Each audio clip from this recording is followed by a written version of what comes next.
சின்ன சின்னதா வந்து கொஞ்சம் பெயின்ஸ் அங்கங்க ஸ்டார்ட் ஆகுது. அந்த டிஸ்கம்ஃபர்ட் வந்ததுக்கப்புறம் தான் இப்ப நான் உண்மையாவே நான் பிரெக்னன்ட்டா இருக்கேன்னு ஃபீல் ஃபீல் ஆகுது. பண்றேன். இதுவரைக்கும் இல்லவே இல்ல. இதுவரைக்கும் எனக்கு வந்து அந்த மாரி ஒரு ஃபீல் இல்ல. இல்ல. ஓகே. இப்பதான் கொஞ்சம் கொஞ்சமா அதான் கிளைமேக்ஸ் அப்படியே நெருங்க நெருங்க நெருங்க அப்படியே கொஞ்சம் கொஞ்சமா ஒண்ணு ஸ்டார்ட் ஆகுதுன்னு நினைக்கிறேன். It is I think making me mentally ready.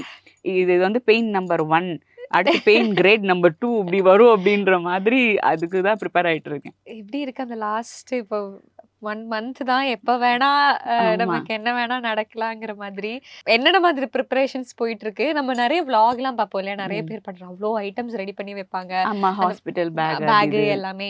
என்ன மாதிரி அப்படி என்ன மாதிரி ப்ராசஸ் போயிட்டு ஆக்சுவலி இருக்கு? ஹாஸ்பிட்டல் பேக் வந்து ரெடி பண்ணி வச்சிருக்கிறது தான். ம். ஏன்னா, அது முன்னாடியே சொல்லிட்டாங்க. ஏன்னா, இப்போ நமக்கு தேவையானது, பேபிக்கு தேவையானதெல்லாம் வாஷ் பண்ணி அது ரெடியா வச்சுக்கிறது எப்பவுமே பெட்டர். ஏன்னா, அங்க போனதுக்கப்புறமா அந்த டைம்ல வந்து ஃபேமிலியும் பேனிக்கா இருப்பாங்க. நமக்கும் வந்து என்ன நிலைமையில இருப்போம்னு தெரியும். தெரியாது. ஸோ என்ன தேவைப்படும்னு தெரியாது. அதனால அத மட்டும் முன்னாடியே இப்போ சோர்ஸ் பண்ணி ரெடி பண்ணி வச்சிருக்கோம். ஸோ அந்த ப்ரிப்பரேஷன் லெவல் முடிஞ்சிருக்கு.